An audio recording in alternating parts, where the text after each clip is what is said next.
Viewers, मैं हूं अमीश देवगन। अब से ठीक 60 घंटे बाद 5 राज्यों की चुनावी पिक्चर हम सबके सामने होगी, लेकिन इस रियल पिक्चर का सबसे सटीक ट्रेलर आज आपको न्यूज 18 इंडिया पे अगले 1 घंटे में मिल जाएगा। इस वक्त की एक बहुत बड़ी ब्रेकिंग स्टोरी है, बहुत बड़ी खबर आ रही है। यह खबर राजस्थान से है, क्योंकि एग्जिट पोल के नतीजों में राजस्थान में पुराना रिवाज कायम रहने वाला है, यानी कांग्रेस राजस्थान की सत्ता से बाहर हो सकती है। यह एग्जिट पोल है। एग्जैक्ट पोल का नतीजा 3 दिसंबर को आएगा।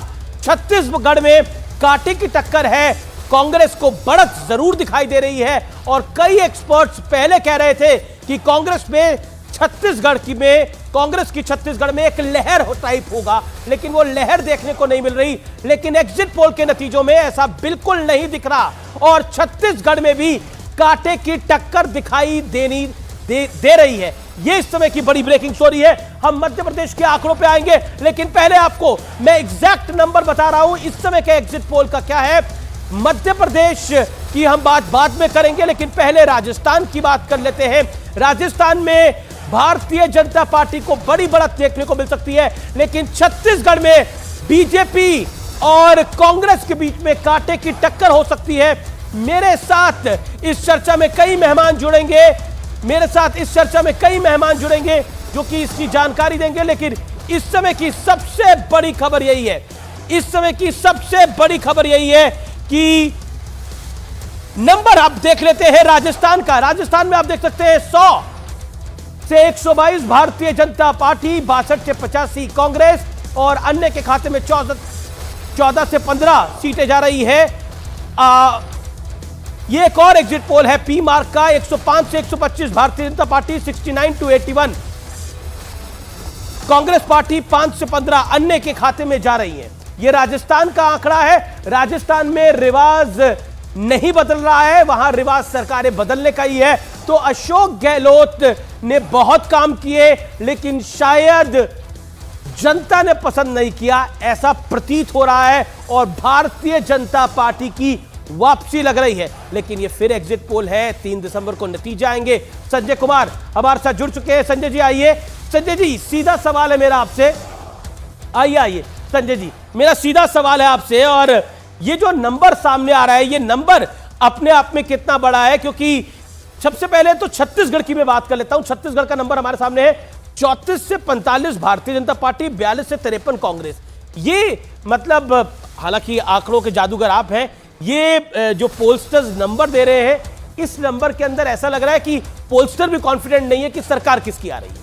बिल्कुल, आप जो दिखा रहे हैं स्क्रीन पर जो है वो पोल्स ऑफ पोल्स है जी। अगर इसको आप तोड़ के देखेंगे तो मुझे लगता है इसमें कई पोलस्टर ऐसे होंगे जो कांग्रेस को बढ़त दिखा रहे हैं, कुछ पोलस्टर ऐसे हैं जो बीजेपी को बढ़त दिखा रहे हैं, जिस कारण से ये हमें दिख रहा है। अगर इन आंकड़ों को देखें तो लग रहा है कि शायद ना तो कांग्रेस की सरकार बने या बीजेपी की भी सरकार नहीं बन सकती।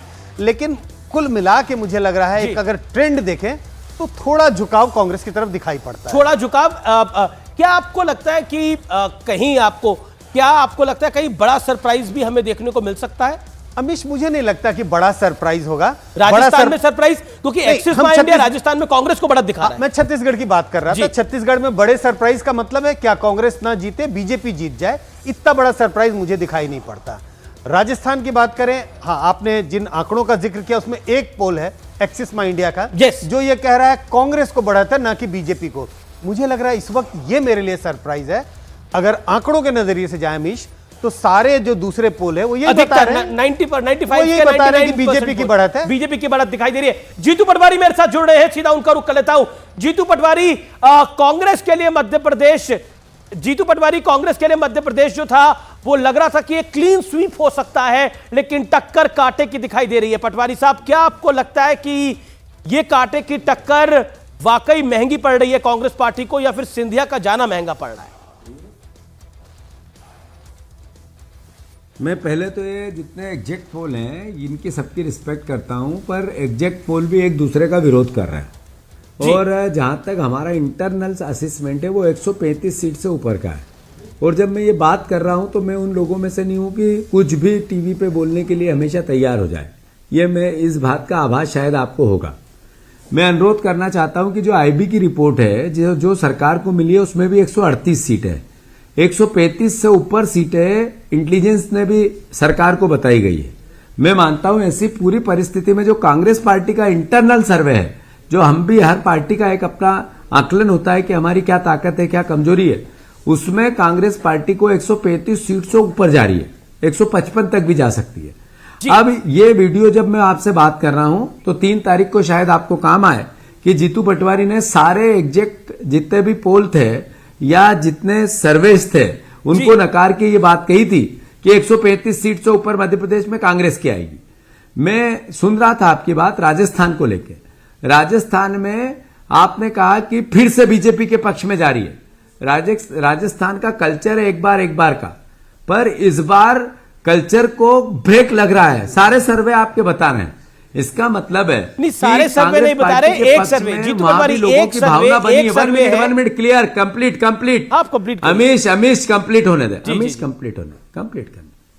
थर्ड, छत्तीसगढ़ में सारे सर्वे कांग्रेस के पक्ष में रिपोर्ट कर रहे हैं। तेलंगाना में 50-50 बता रहे हैं, जो कांग्रेस को नकारते थे। मैं अनुरोध ये करना चाहता हूं इस पूरी कहानी से कि कांग्रेस पे भरोसा जनता का बड़ा है, ये एग्जैक्ट पोल कह रहे हैं। ये सारे कोई कम कोई ज्यादा कह रहा है, पर कह रहा है।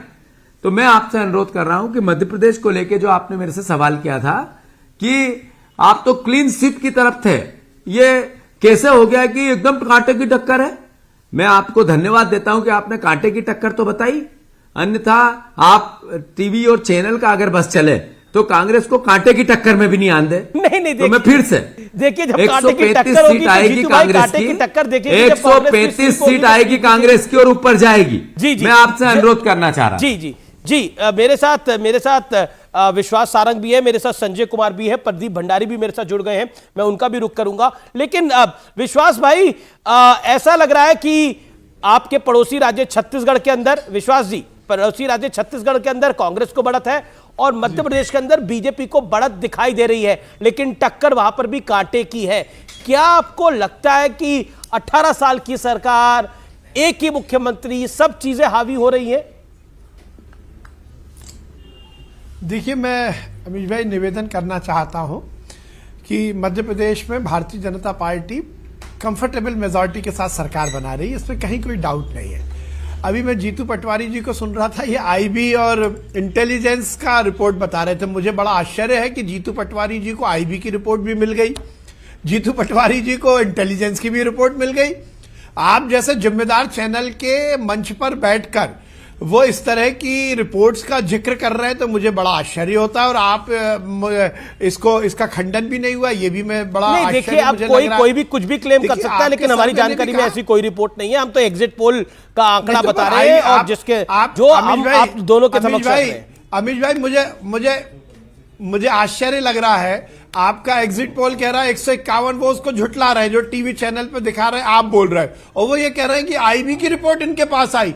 तो इनके कौन से सोर्सेज हैं और ये कौन सी अथॉरिटी रखते हैं कि आईबी की और इंटेलिजेंस? ये तो कह रहे हैं राजस्थान में भी सरकार आ रही है, छत्तीसगढ़ में भी आ रही है, तेलंगाना में भी आ रही है। कांग्रेस पे भरोसा बढ़ गया है। राहुल गांधी की अगुवाई वाली कांग्रेस, भारत जोड़ो यात्रा ने करिश्मा दिखाया है, कांग्रेस को बढ़त देखने को मिल रही है पूरे देश के अंदर। जीतू पटवारी कह रहे हैं कि जादू चला है कांग्रेस पार्टी का, राहुल गांधी का। जवाब दीजिए इस बात का।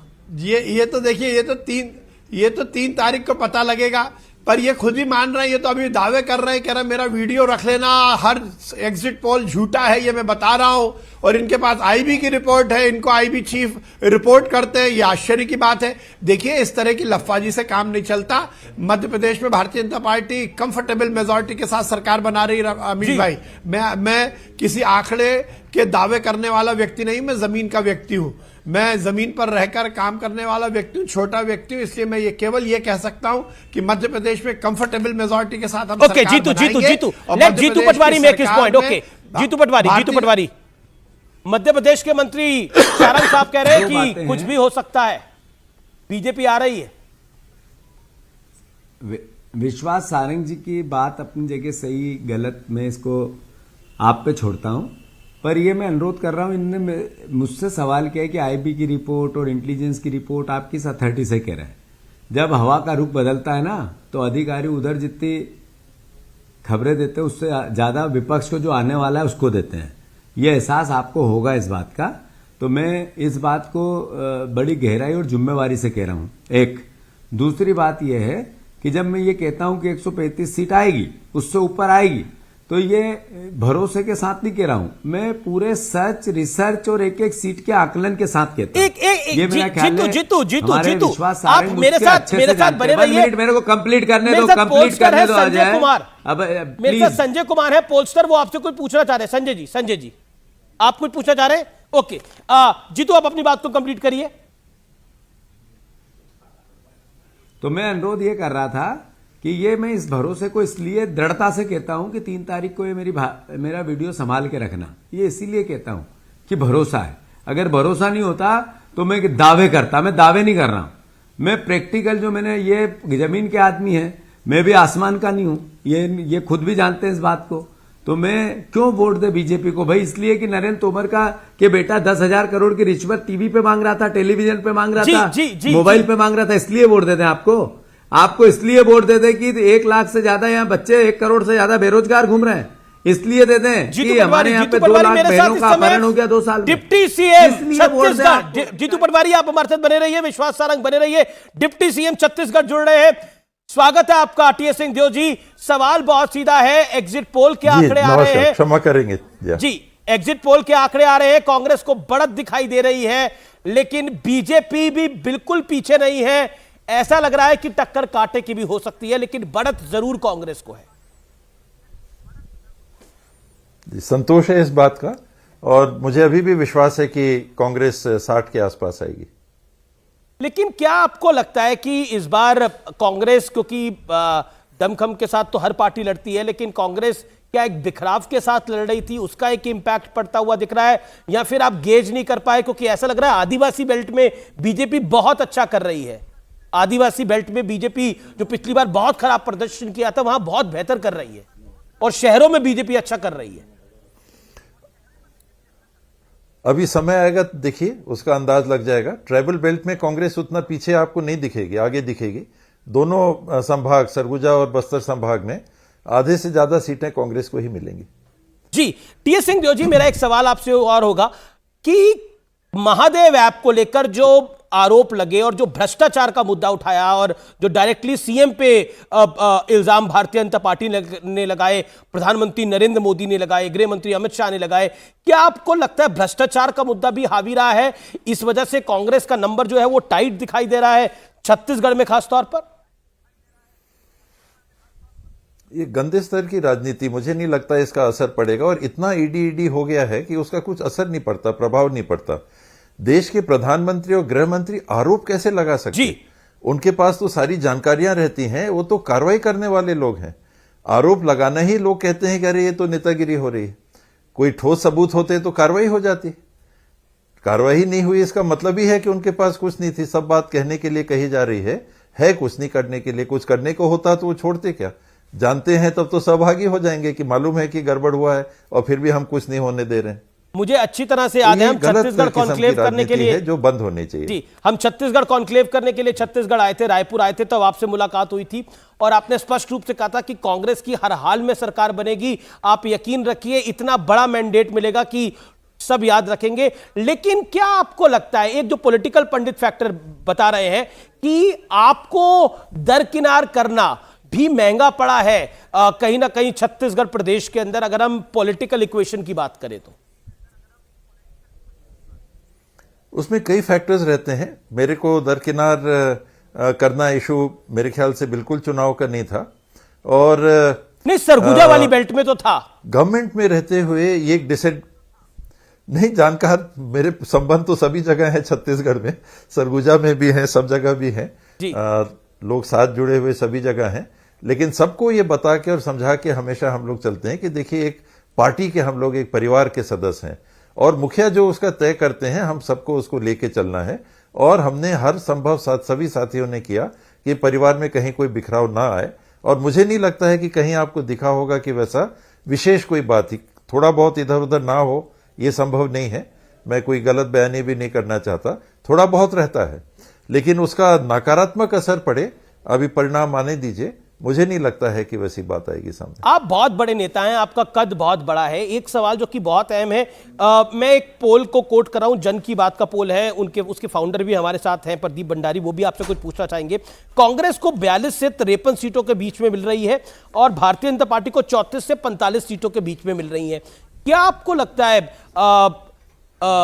सर कि इस समय जो क्लोज इक्वेशन हमें इलेक्शंस में देखने को मिल रही है, एग्जिट पोल्स में, अगर ये रिजल्ट्स में भी आती है और कांग्रेस सिर्फ 3-4 सीटें अहेड होती है, तो क्या ये पूरा जो मुख्यमंत्री का पद को लेकर जो एक खींचतान है वो हमें देखने को मिलेगी? क्या आप भी एक प्रबल दावेदार हैं मुख्यमंत्री पद को लेकर? हम लोग कोई दावेदार नहीं है, पूरा हम लोगों ने साथ में बैठ के निर्णय किया और शैलजा जी की उपस्थिति में मीटिंग की, कोर कमेटी की मीटिंग हुई, जिसमें भूपेश भाई भी थे, पीसीसी प्रेसिडेंट दीपक बैद जी भी थे, स्पीकर चरणदास महंत जी भी थे, ताम्रध्वज भाई भी थे, शिव डहरिया जी थे, मैं था, और हम सब ने बिल्कुल शांति से सोच समझ के ये कहा कि पिछले बार जो ये बात 2.5 साल की चली, ऐसा कुछ हम लोग को बिल्कुल नहीं होने देना है। हाईकमांड का जो फैसला होगा, और हम लोग आग्रह यही करेंगे हाईकमांड से कि आप तय करें, जिसकी जिम्मेदारी आप देंगे, हम लोग सब मिलकर साथ उनके साथ चलेंगे। जी प्रदीप कहीं कोई स्पेकुलेशन की इस बार गुंजाइश नहीं रही। जी प्रदीप, योर क्वेश्चन। जी टीएस सिंह जी, प्रदीप भंडारी बोल रहा हूं जन की बात से। एक ग्राउंड पे ये डेटा के तहत ये सेंटिमेंट देखने को मिला था कि ग्राउंड पे पूरे के पूरे नॉर्दर्न छत्तीसगढ़ में लोग आपको काफी ज्यादा चाहते हैं और उनके मन में ये रोष था कि आपको मुख्यमंत्री नहीं बनाना कांग्रेस के लिए काफी ज्यादा नुकसानदायक हो सकता है, क्योंकि वहां पे आपका पर्सनल वोट बहुत सॉलिड था। आपको लगता है कि क्या कांग्रेस पार्टी जिस तरीके से उनको कम्युनिकेट करना चाहिए था आपके रिस्पेक्ट में, क्योंकि पहले बात हुई थी कि थोड़े समय बाद आप मीडिया में रिपोर्ट्स आई थी कि आप भी सीएम बन सकते हैं, वो नुकसानदायक हो सकता है? वरना पिछली बार 60-65 के अराउंड कांग्रेस पार्टी 60+ पे थी। आपको लगता है कि ये सेंटिमेंट जो है आपके प्रति, जो प्यार का सेंटिमेंट है नॉर्दर्न छत्तीसगढ़ के अंदर, वो एक एंटी कांग्रेस वोट में भी ट्रांसलेट हो सकता है, बिकॉज पीपल फील कि you are not treated well? अगर वैसी बात होती, अगर उनके मन में ये भावना है, तो आज भी चाहेंगे ना कि अगर मैं विधानसभा का चुनाव लड़ रहा हूं और कांग्रेस की बहुमत आए तो इनके चांस को जिंदा रखो। तो कांग्रेस की सीट हरा के मेरे चांस को वो जिंदा कैसे रखेंगे? अगर वो मेरे शुभचिंतक हैं या मेरे को आगे कोई जवाबदारी चाहते हैं कि मिले, तो ये चाहेंगे कि ज्यादा से ज्यादा सीट हम अपने एरिया से दें, ताकि आखिरी मौका है, चलो भाई अपने बीच का बंदा है, इसको शायद मौका मिल जाए। तो वो नेगेटिव सेंटिमेंट वैसे में नहीं जाएगा। मैं चुनाव नहीं लड़ रहा होता, ये ऐसी कोई बात होती या एकदम दिखता कि दरकिनार कर दिया गया है, तो एक अलग बात होती। लेकिन इतना रिस्पेक्ट पार्टी ने दिया, इतना सम्मान दिया, इतने जगह दिए, नेशनल बॉडी में जगह दी, सेंट्रल इलेक्शन कमेटी में जगह दी, उप मुख्यमंत्री के रूप में भी उनने सम्मान दिया, तो वो ऑब्वियसली सबके बीच में ये जाता है कि नहीं, ये सीनियर लीडर्स के भी ध्यान में आदमी है, और उसको अगर और आगे का मौका देना है तो लोगों को हरा के कैसे मौका मिलेगा? लोगों को जिताएंगे तब तो उस आदमी को मौका मिलेगा। बिल्कुल आप लोग जिताएंगे, लेकिन लास्ट टाइम भी आपको जिताया था, आपको मौका नहीं मिला। प्रदीप का सवाल उसी के इर्द गिर्द था, लास्ट टाइम भी आपको जिताया था। एक उस पूरी बेल्ट में होप थी कि आप सीएम बनने जा रहे हैं, इसलिए उन्होंने एक बहुत बड़ा मैंडेट दिया था। चरणदास महंत के इलाके ने उनको बड़ा मैंडेट दिया था, लेकिन इस बार वो अगर मिसिंग होगा तो क्या वही एक फैक्टर हो रहा है जो क्लोज इक्वेशन बन रहा है? That's the question. नहीं, वो बात नहीं आएगी। जैसे मैंने कहा, मैं फ्रैंकली कह रहा हूं कि गवर्नमेंट जो रहती है उससे एक्सपेक्टेशंस बहुत हाई रहते हैं जी, और उसमें अगर आप सब एक्सपेक्टेशंस को मीट ना कर सकें तो कहीं ना कहीं उसका खामियाजा होता है। दूसरा सर्ववादीवासी समाज के माध्यम से। जी, मेरा आखिरी सवाल, आप हमेशा बहुत स्पष्टवादी तरीके से अपनी बात को रखते हैं। क्या आपने सोचा था बीजेपी इतना अच्छा इलेक्शन छत्तीसगढ़ में फाइट कर रही है कि इतना क्लोज हो जाएगा ये चुनाव? 5-7 सीटों का डिफरेंस रहेगा। 30-35 के आसपास तो उनके आने की पूरी संभावना थी जी।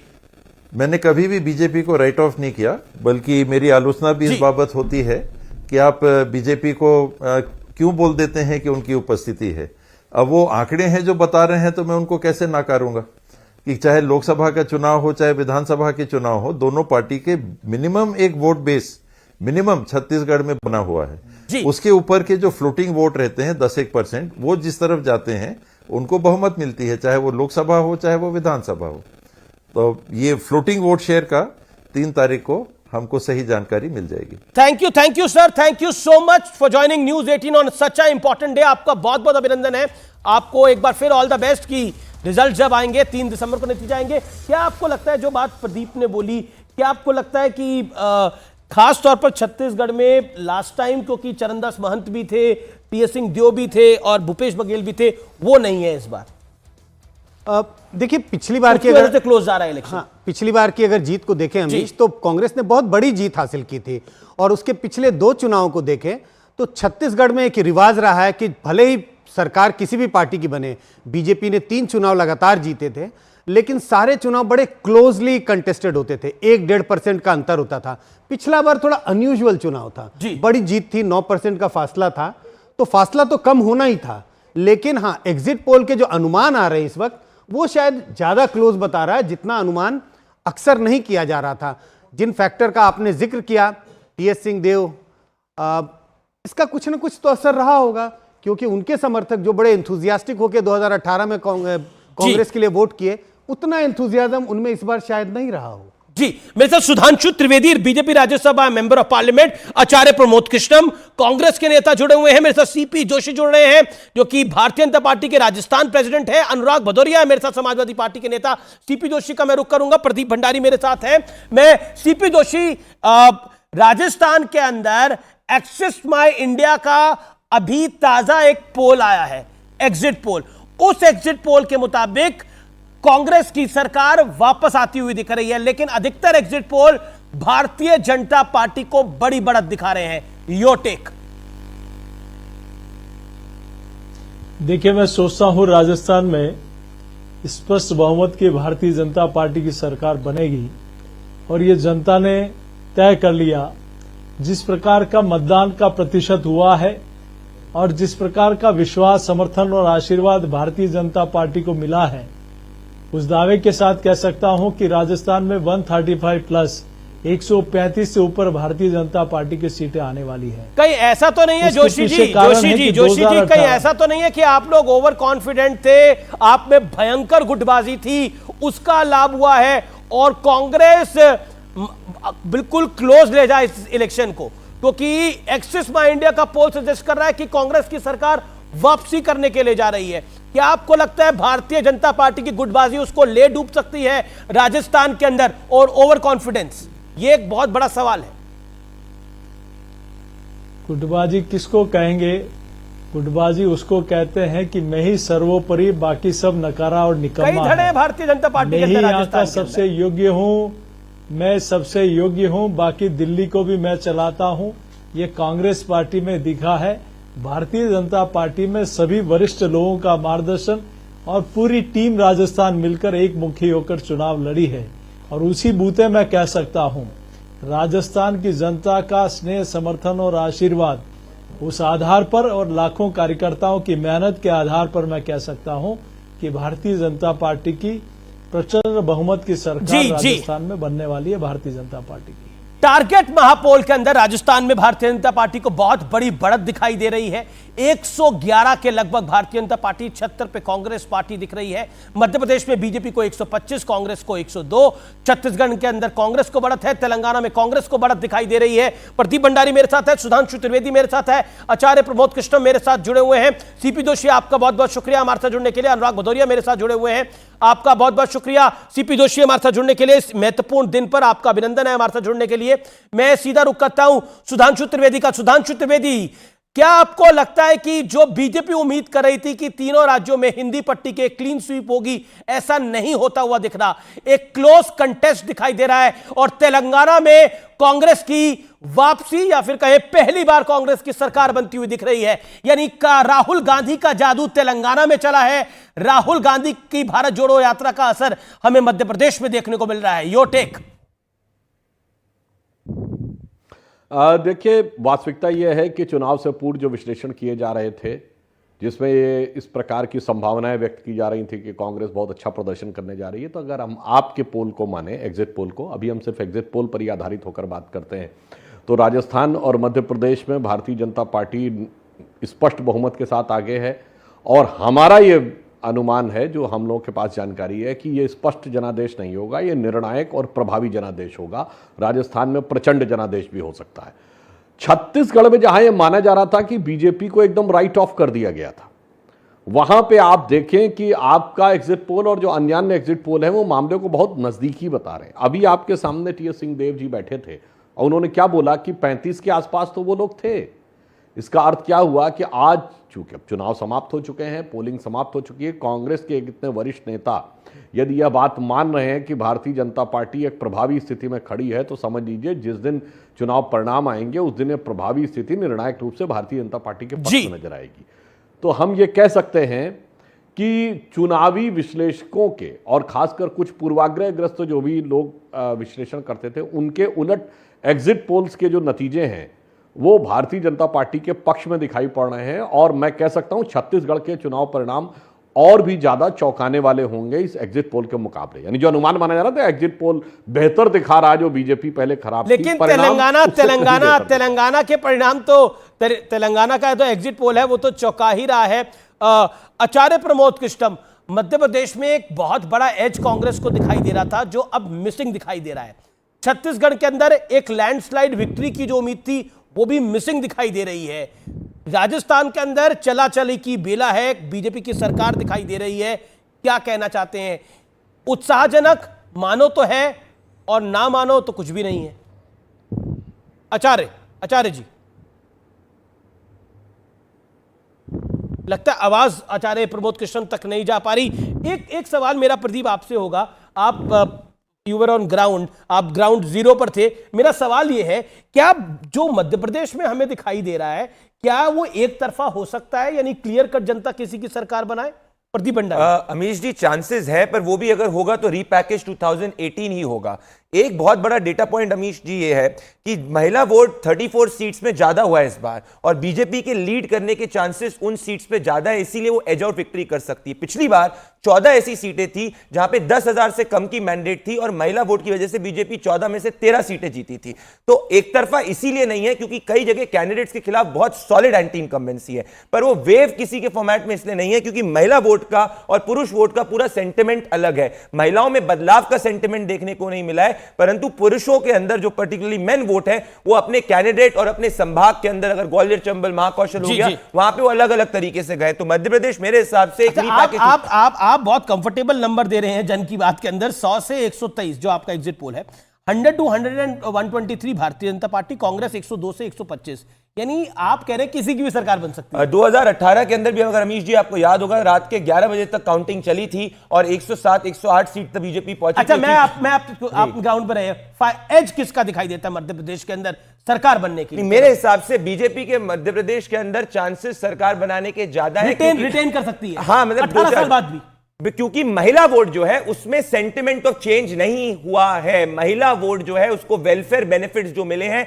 उसके कारण बीजेपी रेस के अंदर है, परंतु कैंडिडेट्स के खिलाफ एंटी इनकमेंसी है, इसीलिए वो 40 सीट जो उसकी मार्जिन 5,000 से कम है। कांग्रेस अगर पीछे रहती है तो सिर्फ महिला वोट ना मिलने के कारण अगर रहेगी, और गुटबाजी है कांग्रेस, गुटबाजी दोनों के अंदर है, पर महिला वोट जो है वो कांग्रेस मेजर पुल नहीं कर पा रही, इसी कारण नहीं कर पा रही है, पीछे हो पाएगी। ठीक है, मैं राजस्थान पर तो लगभग क्लैरिटी है कि वहां पर बीजेपी का एक बड़ा एज दिखाई दे रहा है। छत्तीसगढ़ पे मैं आऊंगा, तेलंगाना पे मैं आऊंगा, लेकिन आचार्य प्रमोद कृष्ण मेरे साथ इस समय जुड़ गए हैं। आचार्य जी, मेरा सीधा सवाल है, मध्य प्रदेश में एक बड़ी बढ़त दिखाई दे सकती थी कांग्रेस के अंदर, लेकिन ऐसा लग रहा है कि बीजेपी ने वहां पर अपनी पकड़ को मजबूत करा है।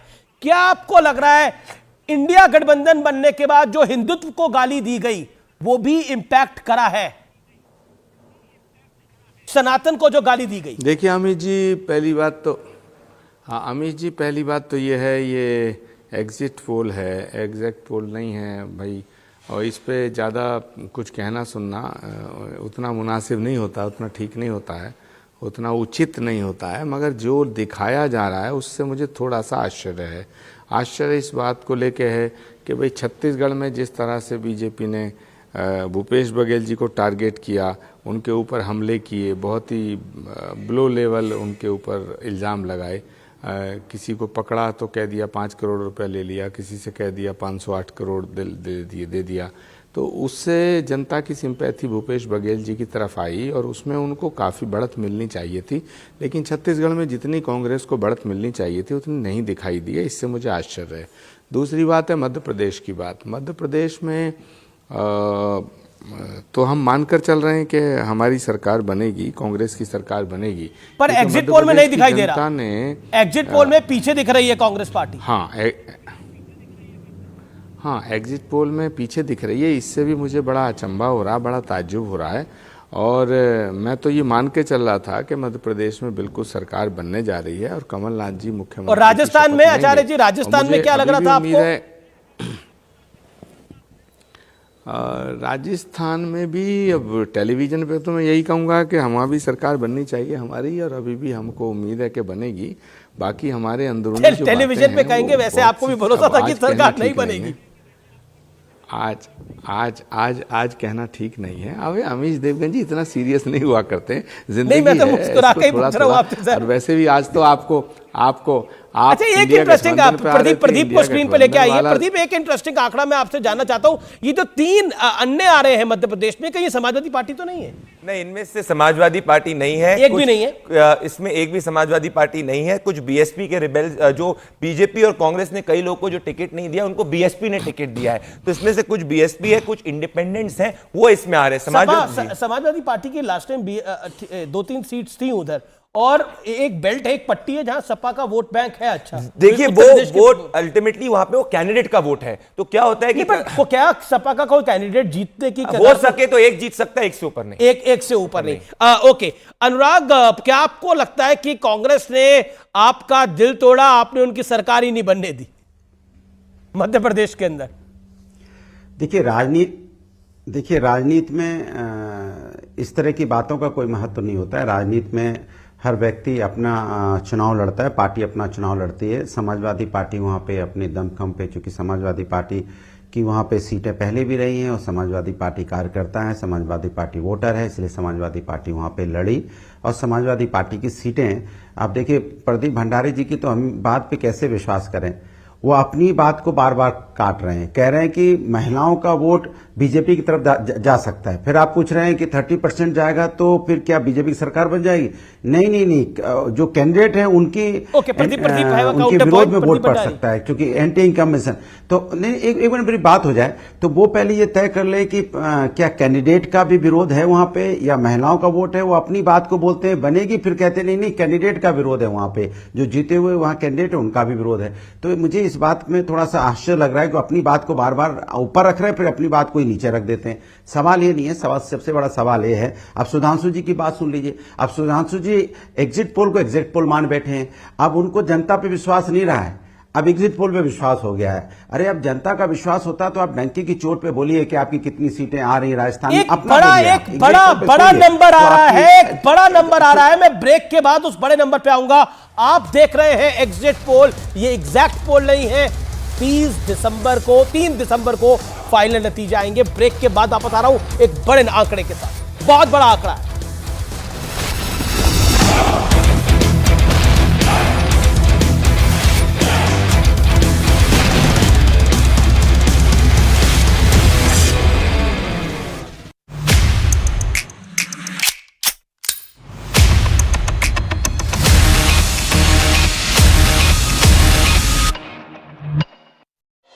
के मुताबिक सभी 6 ग्रहों का आकार पृथ्वी से कई गुना बड़ा है।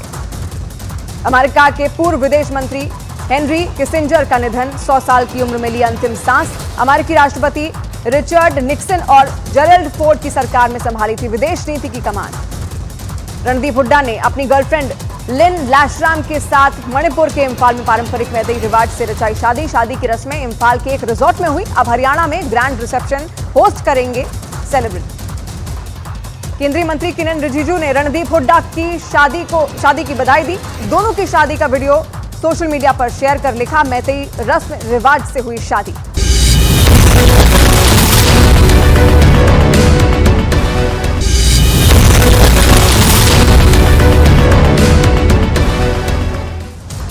तेलंगाना में विधानसभा चुनाव के लिए मतदान जारी। राज्य की सभी 119 सीटों के लिए हो रही है वोटिंग। दोपहर 3 बजे तक करीब 52% वोटिंग। तेलंगाना के जनगांव में कांग्रेस और बीआरएस कार्यकर्ता आपस में भिड़े। पोलिंग बूथ स्टेशन 245 पर दोनों पार्टियों के कार्यकर्ताओं के बीच कहासुनी और मारपीट। बीआरएस नेता के कविता के ने लोगों से रिकॉर्ड तोड़ मतदान की अपील की। शहरी मतदाताओं को मतदान के लिए किया जागरूक। कांग्रेस ने बीआरएस नेता के कविता के खिलाफ चुनाव आयोग में दर्ज कराई शिकायत की। कविता पर पोलिंग बूथ के बाहर लोगों से बीआरएस को वोट डालने की अपील करने का आरोप। तेलंगाना के सीएम केसीआर ने मेडक जिले में किया मतदान। विधानसभा चुनाव में बीआरएस की जीत का किया दावा।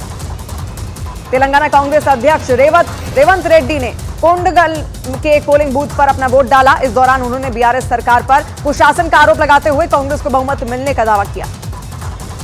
पूर्व क्रिकेटर और जुबली हिल्स सीट से कांग्रेस उम्मीदवार मोहम्मद अजरुद्दीन ने मतदान किया। लोगों से भी वोट डालने की अपील की। तेलंगाना विधानसभा चुनाव के लिए मतदान के बीच बीजेपी विधायक टी राजा ने बहुमत मिलने का दावा किया। उन्होंने न्यूज 18 से राज्य में बीजेपी की सरकार बनने का दावा किया। हैदराबाद में एक्टर रामचरण ने डाला वोट। जुबली हिल्स के मतदान केंद्र पर पत्नी के साथ वोट डालने पहुंचे रामचरण। हैदराबाद में एक्टर अल्लू अर्जुन ने डाला वोट। जुबली हिल्स इलाके के पोलिंग बूथ पर अपने मताधिकार का किया इस्तेमाल। तेलंगाना बीजेपी अध्यक्ष जी किशन रेड्डी ने परिवार के साथ किया मतदान। वोटिंग के बाद सरकार बनने पर हैदराबाद का नाम बदलकर भाग्यनगर करने का किया दावा। एआईएमआईएम प्रमुख असदुद्दीन ओवैसी ने हैदराबाद में मतदान केंद्र पर वोट डाला। मतदान के बाद ओवैसी ने लोगों से भी घरों से निकलकर वोट डालने की अपील की। अभिनेता महेश बाबू अपनी पत्नी नम्रता शिरोडकर के साथ हैदराबाद के जुबली हिल्स में वोट डालने पहुंचे। अभिनेता चिरंजीवी अपने परिवार के साथ हैदराबाद के जुबली हिल्स स्थित एक मतदान केंद्र पर वोट डालने पहुंचे। इस दौरान चिरंजीवी पारंपरिक अंदाज में दिखाई दिए। अभिनेता नागा चैतन्य ने हैदराबाद में जुबली हिल्स में सरकारी कामकाजी महिला छात्रावास में बने मतदान केंद्र में मतदान किया। अभिनेता श्रीकांत ने हैदराबाद के जुबली हिल्स इलाके में अपना वोट डाला। इस दौरान एक्टर ने लोगों से भी वोट डालने की अपील की। अभिनेता राणा डग्गूबाती ने हैदराबाद में किया मतदान। हैदराबाद में एफएनसीसी के मतदान केंद्र पर किया मतदान। पीएम मोदी की महिला किसानों को बड़ी सौगात। महिला किसान ड्रोन केंद्र का किया उद्घाटन। वीडियो कॉन्फ्रेंसिंग से विकसित भारत संकल्प यात्रा के लाभार्थियों से की बात। पीएम मोदी ने विकसित भारत संकल्प यात्रा कार्यक्रम के दौरान जाति की सियासत करने वालों पर साधा निशाना। गरीब, युवा, किसान और महिलाओं को बताया भारत की सबसे बड़ी जातियां। भारतीय वायुसेना की बढ़ेगी ताकत। डीएसी ने 97 स्वदेशी लड़ाकू विमान तेजस और 156 प्रचंड लड़ाकू हेलीकॉप्टरों की खरीद को दी मंजूरी। पाकिस्तान में फातिमा बनी। राजस्थान की अंजू अचानक वापस भारत लौटी। करीब 5 महीने बाद वाघा बॉर्डर पर छोड़ने आया दूसरा पति नसरुल्ला। देश की जांच और सुरक्षा एजेंसियों ने अंजू से की लंबी पूछताछ। पाकिस्तान से करीब 5 महीने बाद वापस लौटी अंजू अमृतसर में बुर्के में नजर आई। 20 जुलाई को ग्वालियर में अपने ससुराल छोड़कर पाकिस्तान चली गई थी अंजू। मीडिया के सवालों से बचती हुई दिखी। अंजू के पाकिस्तान से वापस लौटने की खबर मिलने के बाद ग्वालियर में उसके टेकनपुर गांव के लोगों ने पहरा लगा दिया और अंजू को गांव में न आने का दावा किया। पाकिस्तान से भारत आई सीमा हैदर के पति गुलाम हैदर सऊदी अरब से पाकिस्तान वापस लौटे। गुलाम हैदर ने अधिकारियों से बच्चों को पाकिस्तान वापस लाने की अपील की। पूर्वोत्तर में शांति के लिए केंद्र सरकार का बड़ा फैसला। मणिपुर में यूएनएलएफ ने हिंसा का रास्ता छोड़कर शांति समझौते पर जताई सहमति। गृहमंत्री अमित शाह ने शांति समझौते पर बधाई दी। प्रधानमंत्री नरेंद्र मोदी आज से 2 दिन के दौरे पर पहुंचेंगे दुबई। क्लाइमेट चेंज पर हो रहे सम्मेलन COP28 में हिस्सा लेंगे पीएम मोदी। उत्तरकाशी के सिलक्यारा टनल में हादसे के बाद का एक्सक्लूसिव वीडियो आया सामने। टनल के अंदर फंसे मजदूरों को अपने मोबाइल से रिकॉर्ड किया गया था वीडियो में टनल के अंदर लाइट और खाने पीने के सामान की व्यवस्था दिखाई दी। 17 दिन बाद टनल के अंदर से सुरक्षित बाहर आए थे सभी 41 मजदूर। ऋषिकेश एम्स के डॉक्टरों ने सिलक्यारा टनल से निकाले गए सभी 41 मजदूरों को बताया स्वस्थ। घर लौटने के बाद भी डॉक्टरों की निगरानी में रहेंगे सभी मजदूर। ऋषिकेश एम्स से उत्तर प्रदेश के 8 मजदूर अपने घर के लिए हुए रवाना। सिलक्यारा टनल से रेस्क्यू के बाद मेडिकल जांच के लिए अस्पताल में कराया गया था भर्ती। ऋषिकेश एम्स में भर्ती मजदूरों के परिजनों को उनके घर लौटने का इंतजार। झारखंड के मजदूरों के परिजन उन्हें लेने अस्पताल पहुंचे। उत्तरकाशी की सिलक्यारा टनल बना रही कंपनी नवयुग ने सुरंग में फंसे 41 मजदूरों को 2-2 लाख रुपए की आर्थिक मदद देने का ऐलान किया। रेस्क्यू टीम के अधिकारियों और कर्मचारियों को भी 2 महीने का बोनस दिया जाएगा। हल्द्वानी में सीएम धामी का हुआ भव्य स्वागत। उत्तरकाशी के सिलक्यारा टनल से 41 मजदूरों के सफल रेस्क्यू पर जताया आभार। उत्तरकाशी की सिलक्यारा टनल में फंसे 41 मजदूरों के सफल रेस्क्यू ऑपरेशन के बाद सुरंग के निर्माण कार्य पर लगाई गई रोक। अगले आदेश तक सिलक्यारा सुरंग में नहीं होगा काम। उत्तराखंड के सीएम पुष्कर सिंह धामी ने हल्द्वानी में किया कन्या पूजन। कई विकास परियोजनाओं की आधारशिला भी रखी। कतर में मौत की सजा पाए 8 पूर्व नौसैनिकों की याचिका पर कोर्ट में आज होगी सुनवाई। सजा के खिलाफ भारत सरकार ने लगाई है याचिका। पीएम मोदी वीडियो कॉन्फ्रेंसिंग के जरिए 51,000 युवाओं को बांटेंगे नियुक्ति पत्र। पूरे देश में 37 जगह होगा राष्ट्रीय रोजगार मेले के तहत कार्यक्रम का आयोजन। पार्थ चटर्जी के करीबी तृणमूल पार्षद बप्पादित्य दास गुप्ता के घर सीबीआई का छापा। सीबीआई अधिकारियों ने बप्पादित्य के कई दूसरे ठिकानों की तलाशी ली। ईडी ने साधु सिंह, धर्मसोत समेत पंजाब के 2 पूर्व मंत्रियों के ठिकाने पर छापा मारा। पंजाब का वन घोटाला और ट्रांसफर पोस्टिंग मामले की जांच कर रही है ईडी। पश्चिम बंगाल पहुंचे केंद्रीय गृह मंत्री अमित शाह ने टीएमसी सांसद महुआ मोइत्रा पर साधा निशाना। शाह ने पैसे के बदले सवाल पूछने के मामले का जिक्र करते हुए बिना नाम लिए कहा, सौगातें लेकर सवाल पूछने वाले सांसद आपका क्या भला कर सकते हैं। राहुल द्रविड़ बने रहेंगे भारतीय क्रिकेट टीम के हेड कोच। बीसीसीआई ने सपोर्ट स्टाफ का भी कार्यकाल बढ़ाया। हिमाचल प्रदेश के ऊना में प्रसिद्ध धार्मिक स्थल चिंतपूर्णी के करीब खालिस्तान के समर्थन में लिखे गए नारे। खालिस्तानी आतंकी पन्नू ने राज्य के कई पत्रकारों को मेल भी भेजी। पुलिस मामले की जांच में जुटी। दिल्ली में बारिश के बाद हवा में सुधार के दावों के बीच हटाई गई ग्राफ 3 की सख्त पाबंदियां। पर्यावरण मंत्री गोपाल राय ने दी जानकारी। इंडिगो एयरलाइंस पर भड़के कॉमेडियन कपिल शर्मा। 1.5 घंटा फ्लाइट लेट होने पर ट्वीट करके जताया गुस्सा। पंजाब की नांदेड़ पुलिस ने खालिस्तानी आतंकी हरविंदर सिंह उर्फ रिंदा के भाई और पिता को किया गिरफ्तार। अवैध वसूली के आरोप में हुई गिरफ्तारी। मध्य प्रदेश के बुरहानपुर में 2 गुटों के बीच जमकर चली लाठियां। मारपीट में 6 लोग हुए घायल। पुलिस ने दर्ज किया केस। वाराणसी में 1 साल से मां के शव के साथ रह रही थी बेटियां। पुलिस ने एक घर में महिला का शव किया बरामद। मानसिक रूप से बीमार बताई जा रही हैं दोनों लड़कियां। हिमाचल के मनाली में ऊंची पहाड़ियों पर बर्फबारी से बड़ी सर्दी। गुलाबी सर्दी का जमकर लुत्फ उठाते दिखे पर्यटक। खराब मौसम की वजह से कुल्लू प्रशासन ने रोहतांग दर्रे में पर्यटकों की आवाजाही पर लगाई रोक। ताजा बर्फबारी के बाद जिलाधिकारी ने जारी किया आदेश। तमिलनाडु में लगातार बारिश की वजह से चेन्नई समेत कई जिलों में स्कूल कॉलेज बंद। मौसम विभाग ने 2 और 3 दिसंबर को चेन्नई में ऑरेंज अलर्ट जारी किया। चेन्नई में बारिश के बाद जल भराव ने बढ़ाई लोगों की परेशानी। सड़क और मकान बारिश के पानी में डूबे। तमिलनाडु में भारी बारिश से डैम में बढ़ा पानी का दबाव। अडियार नदी में छोड़ा गया 1000 क्यूसेक पानी। तमिलनाडु के रामनाथपुरम में रस्सी के सहारे नहर पार करने को लोग मजबूर। वीडियो हुआ वायरल। सालों से नदी पर पुल बनाने की मांग कर रहे हैं गांव के लोग। जम्मू कश्मीर के गुलमर्ग में भारी बर्फबारी। बर्फ की सफेद चादर से सड़कें, मकान, पेड़ और गाड़ियां सभी ढकी। गुलमर्ग में बढ़ने लगी पर्यटकों की संख्या। जम्मू कश्मीर के राजौरी और पुंछ को जोड़ने वाले मुगल रोड को बर्फबारी की वजह से बंद कर दिया गया। बर्फबारी की वजह से सड़क पर फिसलन बढ़ने पर ट्रैफिक पुलिस ने लिया फैसला। जम्मू कश्मीर के श्रीनगर में भारी बारिश ने बढ़ाई ठंड। पारा लुढ़कने से बड़ी लोगों की मुश्किलें। मौसम विभाग ने बारिश का जारी किया था अलर्ट। चंडीगढ़ में झमाझम बारिश से बढ़ी सर्दी। तापमान में 3 डिग्री सेल्सियस की गिरावट दर्ज की गई। मध्य प्रदेश की खरगोन पुलिस ने 2 बदमाशों को किया गिरफ्तार। 13 अवैध पिस्तौल और 4 कारतूस भी बरामद। मध्य प्रदेश के उज्जैन में कार पर स्टंटबाजी का वीडियो हुआ वायरल। पुलिस ने कार मालिक को किया गिरफ्तार। उज्जैन के गुरु सांदीपनी आश्रम में भगवान श्री कृष्ण को पहनाए गए गर्म कपड़े। बलराम, सुदामा और गुरु सांदीपनी को भी पहनाए गए गर्म वस्त्र। श्री कृष्ण के सामने लगाई गई अंगीठी। मध्य प्रदेश के कटनी में घर के बाहर खेल रही बच्ची पर कुत्ते ने किया हमला। सीसीटीवी वीडियो आया सामने। बच्ची को अस्पताल में कराया गया भर्ती। बिहार के नवादा में आवारा कुत्तों का आतंक। सरकारी आंकड़ों के मुताबिक नवादा के सरकारी अस्पताल में रोजाना करीब 60 लोगों को एंटी रेबीज इंजेक्शन लगाए जा रहे हैं। पश्चिम बंगाल के हावड़ा में आरपीएफ जवान ने बचाई महिला यात्री की जान। चलती ट्रेन में चढ़ने के दौरान महिला का फिसला पैर। ट्रेन के नीचे गिरने वाली थी महिला। पंजाब के जलंधर से पुलिस ने गैंगस्टर करणजीत सिंह उर्फ जस्सा हप्पोवाल को किया गिरफ्तार। हत्या के 6 मामलों में था वांछित। विदेश में बैठे गैंगस्टर सोनू खत्री का है खास। पंजाब के तरनतारन में पुलिस और बीएसएफ के संयुक्त तलाशी अभियान में 1 किलो हेरोइन बरामद की गई। पुलिस के मुताबिक तरनतारन के बाहरी इलाके में उन्हें ड्रग्स का पैकेट मिला था। रक्षा मंत्री Rajnath Singh coast guard commander के 40वें सम्मेलन में शामिल हुए। कार्यक्रम का आयोजन दिल्ली में कोस्ट गार्ड मुख्यालय में किया गया। मध्य प्रदेश के सतना में लव जिहाद और धर्मांतरण के आरोप में पुलिस ने एक नाबालिग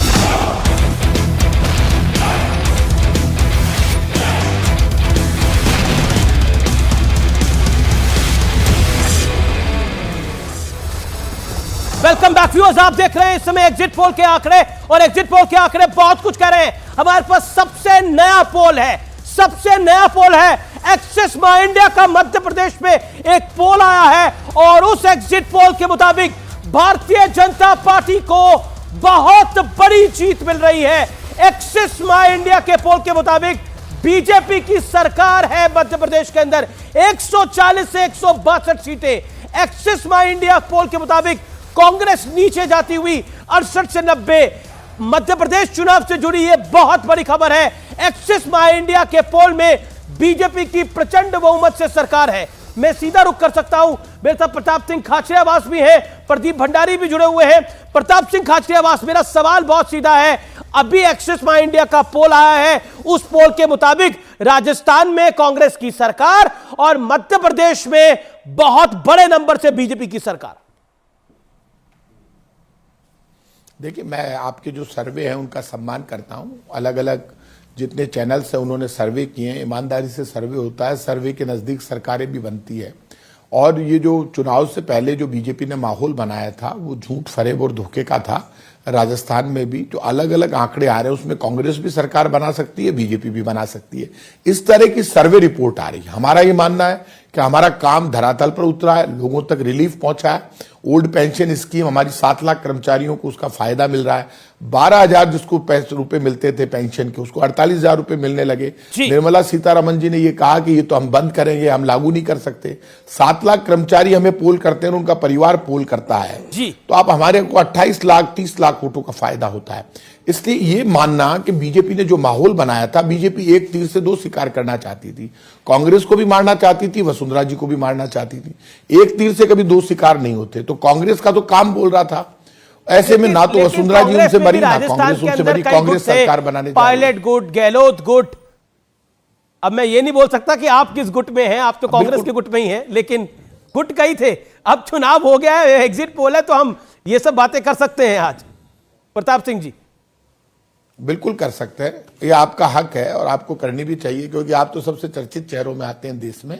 और ये जो हालात हैं उसमें ये मानकर चलना, आप राहुल गांधी जी ने जो मीटिंग ली और पूरा कैंपेन को उन्होंने ऑर्गेनाइज किया, उसके बाद हर आदमी डरता है चुनाव से, चाहे कांग्रेस का लीडर हो चाहे बीजेपी का। कांग्रेस पार्टी भी एक जगह इकट्ठा हो गई थी, बीजेपी को भी इकट्ठा करने की कोशिश हुई, लेकिन बीजेपी ने पूरा कैंपेन झूठ पर चलाया। यदि बीजेपी काम पर आती जी तो लोगों में चर्चा होती। बीजेपी ने खुद का काम तक नहीं बताया, वो सिर्फ हिंदू मुसलमान पर आ गई। जब सिर्फ हिंदू मुसलमान, ठीक है, एक सवाल प्रताप सिंह जी, एक सवाल, अगर इस बार कांग्रेस की वापसी हुई तो मुख्यमंत्री कौन? अशोक गहलोत या सचिन पायलट? अगर वापसी हो रही है तो एक्सिस माई इंडिया पोल के मुताबिक। एक बात आप मानकर चलना, ये फैसला राहुल गांधी जी को, खड़गे साहब को एमएलए से बात करने के बाद और रिजल्ट आने के बाद ही होगा। तो मैं राहुल जी ने तो पिछली बार भी फैसला किया था, गहलोत जी नहीं माने। हाँ, अब जो पहले तो हुआ जो सिचुएशन है, एक बार रिजल्ट आ जाए, हम पूरी सरकार बना लें, उसके बाद सारी सिचुएशन क्लियर हो जाएगी, फिर आप भी होगे, मैं भी ये ना हो मेरे साथ प्रताप सिंह खाचरियावास बैठे हैं, वही मुख्यमंत्री बन जाए। क्या बात है, आपके मुंह में घी शक्कर कमाल कर दिया। अच्छा जी जी, अभी देखते हैं क्या क्या होता है। नहीं, क्योंकि आप शहरों में राजस्थान के बड़े पॉपुलर हैं, जयपुर में बड़े पॉपुलर हैं, तो इसलिए मैंने ये सवाल पूछा। क्योंकि नहीं, ये तो आप कोई भी आदमी आप किसी को मुख्यमंत्री बनाएंगे तो खुशी होगा, लेकिन आप ये मान के चलिए ये फैसला राहुल गांधी जी को करना है, एमएलए को करना है, बहुत जल्दीबाजी है। और भगवान करे हम अच्छी एब्सोल्यूट मेजोरिटी से आ जाएं। और जो आज आपका सर्वे आया उससे मैं एक बात कहूंगा, सर्वे ने दिमाग खोलकर रख दिया। मैं बीजेपी के लोगों से अपील करूंगा, अब झूठ, फरेब और धोखे को छोड़ो, सिर्फ काम की बात किया करो। लेकिन अभी भी जितने एग्जिट पोल आए हैं उसमें सिर्फ एक एग्जिट पोल कांग्रेस की सरकार दिखा रहा है, बाकी सभी एग्जिट पोल बीजेपी को बढ़त दिखा रहे हैं राजस्थान के अंदर, और एक एग्जिट पोल कांग्रेस को एक मार्जिनल बढ़त दिखा रहा है। प्रदीप भंडारी भी मेरे साथ है, he is waiting from long. Okay, Sudhanshu Trivedi, क्या कहना चाहते हैं? एक्सिस माई इंडिया का पोल आया है, मध्य प्रदेश में बंपर जीत है, तो राजस्थान के अंदर कांटे की लड़ाई है और कांग्रेस को बढ़त है एक्सिस माई इंडिया के पोल में। देखिए, मेरा मानना है कि राजस्थान में भारतीय जनता पार्टी को शानदार जीत हासिल होगी। अभी प्रताप सिंह जी ने जो बात कही कि झूठ और सच, तो मान्यवर राजस्थान में तो कांग्रेस के अंदर ऐसी सच्ची तस्वीरें दिखाई पड़ी जो बड़ी भयावह सी दिखने लगी। एक वो वीडियो क्लिप आपको याद है जिसमें कि एक व्यक्ति नारा लगा रहा है राहुल गांधी सोनिया गांधी जिंदाबाद, और उसके बाद उसको झड़प दिया जाता है, रुको अशोक गहलोत जिंदाबाद कहो, और इतना ही नहीं, आगे कह दिया जाता है कि राहुल गांधी सोनिया गांधी मुर्दाबाद। मतलब ऐसी सच्ची तस्वीर अद्भुत है साहब, देखने को नहीं मिलती। अशोक माकन जी केंद्रीय मैंने नहीं पर्यवेक्षक देखा। अजय बन के माकन, आते अजय हैं और माकन। कहते हैं कि विधायक मुझसे मिलने नहीं आए।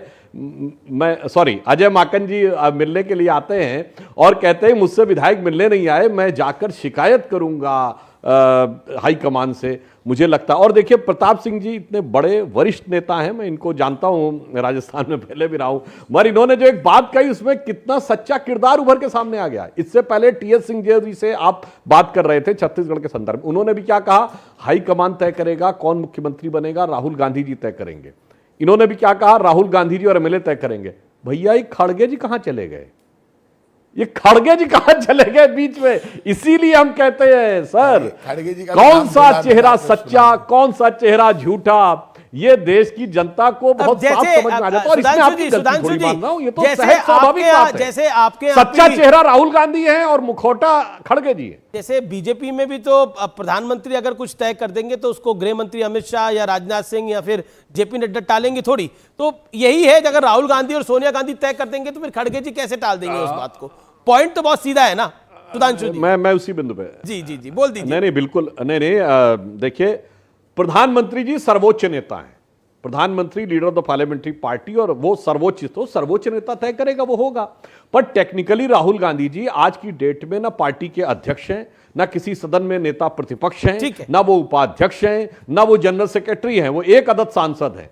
तब ये बात आए तो फिर क्या, कौन सा खासियावास जी कुछ कहना चाहते हैं, वो लेकिन आज डिस्कशन अच्छा हो रहा है, मुस्कुरा के हो रहा है, वो मुझे बहुत अच्छा लग रहा है। एक लाइन लाइटर नोट पे कह दूं, जी पुराना गीत था ना, दिल सच्चा और चेहरा झूठा, इस चेहरे ने लाखों को लूटा। अभी वो कह रहे थे ना झूठ की बात, तो कौन सा सच्चा चेहरा, कौन सा चेहरा झूठा और किसने लोगों को लूटा, वो आने वाले समय में। देखिए सुधांशु जी, तारीख की बात है, 2 दिन की बात है। सुधांशु जी, आपको मैं प्रताप सिंह खाचरियावास, अगर कांग्रेस की कुछ इक्वेशन बनती है तो भावी मुख्यमंत्री भी हो सकते हैं, कोई बड़ी बात नहीं है, ये भावी मुख्यमंत्री भी हो सकते हैं। आचार्य जी भी मुस्कुरा रहे हैं और आशीर्वाद दे रहे हैं वहां से बैठकर। ओके, प्रताप सिंह खाचरियावास।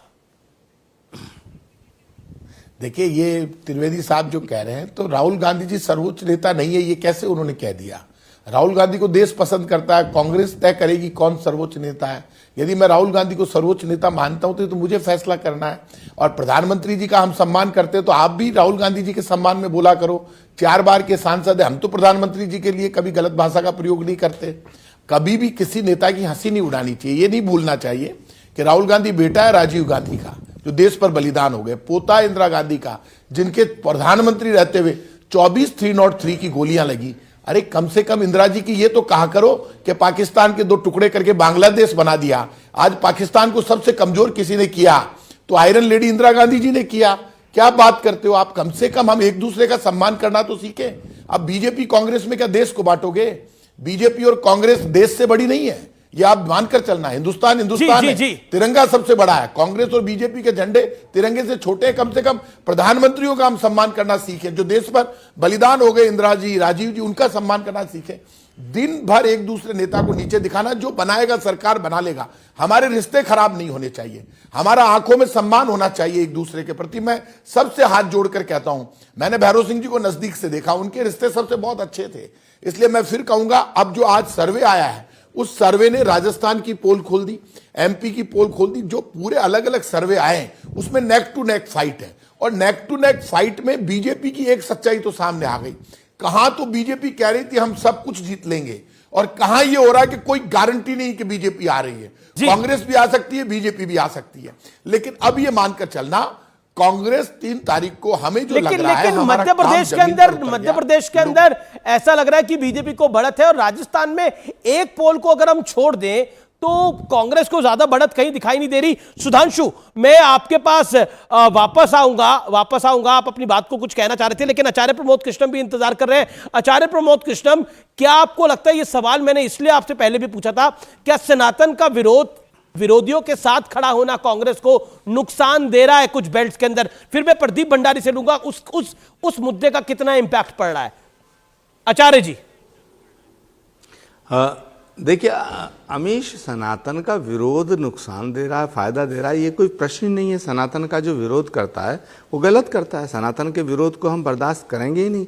कोई भी करे, हमारा साथ देने वाला भी अगर भगवान राम के खिलाफ बोलेगा हम उसको छोड़ देंगे। रामायण में लिखा, जाके प्रिय न राम वैदेही तजिए ताहे कोटि बैरीसम यद्यपि परम सनेही।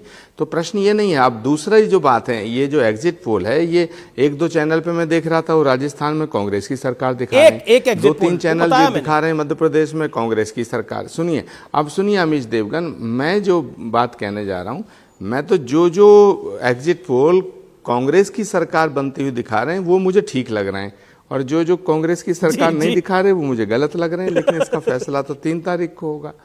लेकिन अच्छा ये तो बता दीजिए आचार्य जी, अगर राजस्थान में कांग्रेस की सरकार आती है तो सीएम कौन होगा? हाँ,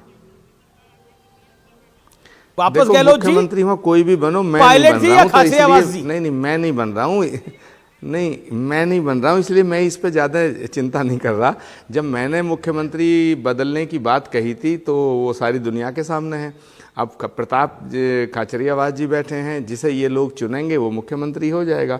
मैं इस पचड़े में नहीं पढ़ना चाहता। अच्छा, मैं तो सिर्फ एक बात कह रहा हूँ, आपको बधाई देना चाहता हूँ। ये पचड़ा है, ये पचड़ा है, ये आप भी बन रहे हैं, आप इस पचड़े में पढ़ना नहीं चाहते।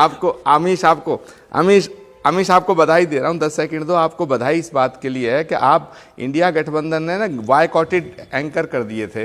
अब आपके शो में आज टीएस सिंह देव भी आए, जीतू पटवारी आए, प्रताप खाचरियावास आए, मैं भी आ गया, और हम आपके पहले भी शो में गए। तो अब कम से कम तो कांग्रेस के तमाम वरिष्ठ नेता आ रहे हैं, मुझे नहीं लगता वो विषय भी अब रहा है, कांग्रेस के अंदर भी है, कांग्रेस के बाहर भी। लेकिन प्रताप सिंह खाचरियावास, एक पॉइंटेड सवाल आपसे मैं लूंगा। मेरे साथ प्रदीप भंडारी है। प्रदीप भंडारी, सनातन को लेकर भारतीय जनता पार्टी ने एक बड़ी हाई पिच कैंपेन चलाई, और उस हाई पिच कैंपेन का क्या नुकसान हो रहा है कांग्रेस पार्टी को? Your take on that Pradeep. देखिए, मध्य प्रदेश के अंदर कांग्रेस पार्टी जो हार्ट ऑफ हिंदी हार्टलैंड है, वहां पे कांग्रेस पार्टी को एज इसीलिए नहीं हो पा रही है क्योंकि 2 कारणों की वजह से। कि वो महिला वोट मेजॉरिटी कांग्रेस पार्टी के पास नहीं जा रहा है, और दूसरा कांग्रेस की एक परसेप्शन ऑफ छवि है कि वो एक एंटी सनातन, एंटी हिंदू छवि है। पर कांग्रेस ऐसी है नहीं। मैं प्रताप सिंह खाचरियावास को जानता हूं, वो एक विशेष पूजा कर रहे हैं, देखिए इसलिए उन्होंने अपने बालों को भी perception is more bigger than reality. तो ये परसेप्शन है वोटर्स के माइंड के अंदर। और उसके बाद पर कांग्रेस के एकाध नेता ने बोला हो, लेकिन कांग्रेस उस अलायंस के साथ थी जो सनातन के खिलाफ बहुत खराब बयान दे रहा था। देखिए, कांग्रेस पार्टी महबूबा मुफ्ती और तमाम ऐसे लोगों के साथ खड़ी होती है, स्टालिन के साथ खड़ी होती है। उसके बाद जब स्टालिन के बेटे ने बयान दिया, उसका खुल के कांग्रेस पार्टी ने विरोध किया, तो ये वोटर्स को कांग्रेस से दूर करता है। तो राजस्थान में भी इसका नुकसान हो रहा है। राजस्थान के अंदर भी अगर आप जाके देखेंगे, उदयपुर के संभाग के अंदर और बाकी कई आपका पोल राजस्थान में बीजेपी की सरकार बना रहे हो। मैं 10 सेकंड का अनुराग भदौरिया ने मेरे को कहा था, उसमें मैं कहना चाहता हूं, यही बात अनुराग भदौरिया ने 2022 उत्तर प्रदेश चुनाव के वक्त भी कही थी, और 2022 के उत्तर प्रदेश के नतीजे भी आए थे। राजनीति और चुनाव 2022 में उत्तर प्रदेश में आपका हम लोग ने 270 बीजेपी दिया था, और 270 तक ही बीजेपी आई थी। अनुराग भदौरिया जी को कहना चाहता हूं, मेरे मित्र हैं, चुनाव जो होता है वेरिएबल्स पे होता है, अनुराग तो कोई बात नहीं। जब आया था नंबर आया था एग्जिट पोल का उत्तर 3 तारीख को मैं इनसे प्रदेश के अंदर भी, तब आप भी बोल रहे थे ऐसा नहीं होगा, लेकिन हुआ ऐसा ही। देखिए, कई बार एग्जिट पोल सही हो जाते हैं, आपने देखा होगा, लेकिन ज्यादातर तो गलत ही होते हैं। अब देखिए, प्रदीप भंडारी जी कह रहे हैं, देखा मैंने बोला था उस समय। अरे कई बार तो मुझे याद है, एक एग्जिट पोल का नाम नहीं लेना चाहता, वो सही हो गया था, उसके बाद आज तक सही नहीं हो पाया। वो कौन है, एक अब मैं क्या नाम लूं आपके चैनल पे, वो उस समय सही हुआ था, एक दो बार सही होता है, फिर नहीं भी सही होता है, क्योंकि एग्जिट आप अगर इतना ही सही हो जाए तो फिर चुनाव की जरूरत ही नहीं है। आप पहले बता दिया करेंगे भाई ये जीत रहा है, वो जीत रहा है। एरर का 5% 10% का तो एक एरर रहता ही है। लेकिन मैं फिर आ रहा हूं मुद्दे की तरफ। सुन तो लीजिए, मैं फिर आ रहा हूं मुद्दे की तरफ, मैं फिर आ रहा हूं। प्रताप सिंह खाचरियावास, तेलंगाना में कांग्रेस को बढ़त दिखाई दे रही है, राजस्थान में बीजेपी को बढ़त, मध्य प्रदेश में बीजेपी को बढ़त, छत्तीसगढ़ में कांटे की टक्कर। क्या आपको लगता है कि अगर ये नंबर्स रेप्लिकेट करते हैं 3 दिसंबर को, तो यह कांग्रेस के लिए झटका होगा? क्योंकि कांग्रेस की राजस्थान में भी सरकार है, कांग्रेस की सरकार छत्तीसगढ़ में भी है, लेकिन छत्तीसगढ़ में भी अगर मामला फंस जाता है तो फिर कांग्रेस के लिए एक झटके की तरह होगी, 2 राज्यों की सरकार चली जाती है। देखिए, आप ये मानकर चलना, प्रकृति सब कुछ बैलेंस करती है और वोटर वोट दे चुका है, कांग्रेस को झटका लगेगा नहीं।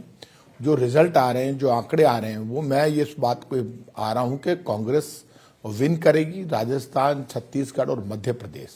आप देख लेना, कोई बहुत ज्यादा अंतर नहीं है। आप एग्जैक्ट पोल देखेंगे अलग अलग चैनल्स का तो आपको पता चल जाएगा।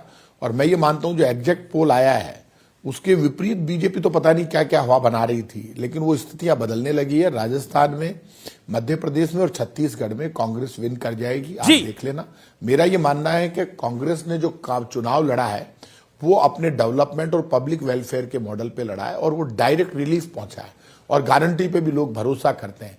इसलिए जल्दीबाजी होगी ये कहना कि बीजेपी सरकार बना लेगी, लेकिन ये नेक टू नेक बिल्कुल फाइट रहेगी और आप देख लेना। आप कह रहे हैं नेक टू नेक फाइट रहेगी, आसान नहीं है बीजेपी के लिए सरकार जी शुक्रिया आप तमाम लोगों का बहुत बहुत शुक्रिया हमारे साथ जुड़ने के लिए, बहुत बहुत शुक्रिया। एक सवाल प्रदीप भंडारी, मध्य प्रदेश में आप बीजेपी को आगे रख रहे हैं, राजस्थान में आप बीजेपी को आगे रख रहे हैं, छत्तीसगढ़ में कांग्रेस को आगे रख रहे हैं, बिल्कुल। तेलंगाना के अंदर कांग्रेस पार्टी जो है बीआरएस से ज्यादा सीट लाएगी। देखिए सरकार वहां पे कोई भी कितने 10 एमएलए पिछली बार कांग्रेस पार्टी के बीआरएस लेके चली गई थी, बट कांग्रेस पार्टी का ज्यादा सेंटिमेंट ग्राउंड पे है और जो कांग्रेस पार्टी है उसको बीआरएस से ज्यादा सीट आ सकती है तेलंगाना के अंदर। यूथ वोट कांग्रेस पार्टी को तेलंगाना के अंदर एंटी बीआरएस वोट ज्यादा मिल रहा है। जी ये बड़ी बात है कि तेलंगाना के अंदर कांग्रेस को एज मिल सकता है, लेकिन सरकार किसकी बनेगी इसमें एक बड़ा कंफ्यूजन है। लेकिन एग्जिट पोल जारी है, अमन आगे बढ़ाएंगे। अमन, ओवर टू यू।